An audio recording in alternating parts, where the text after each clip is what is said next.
So, I want to talk about anxiety today, and I think that's something that a lot of people often forget about. If someone says to you depression, even though you might not know what depression is, you can recognize it. If I say bipolar or schizophrenia, I think you'll catch on that it is a mental illness. But anxiety we often just associate with the feeling of unease and worry, and that is exactly what it is. It is a feeling of unease, it is a feeling of worry, and it's a feeling of panic at certain situations, and of course we'll all experience it. We might be having a test, or we might be waiting to receive some news, and this can make us feel anxious. But people can be diagnosed with anxiety.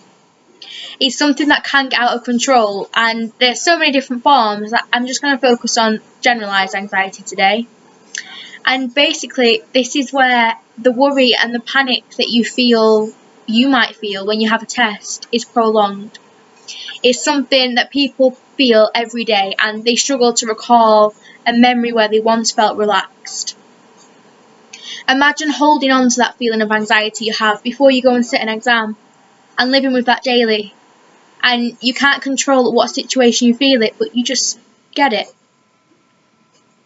Imagine worrying about every situation that you're going to face and wondering the outcome constantly without realising that the outcome probably won't be that bad.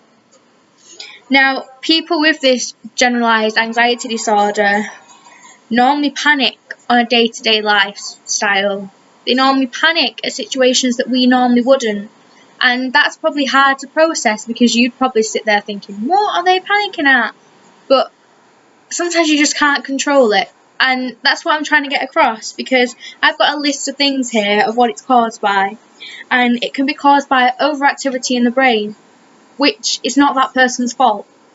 It can be caused by an imbalance of chemicals such as serotonin, I think you pronounce it, and noradrenaline, which controls moods.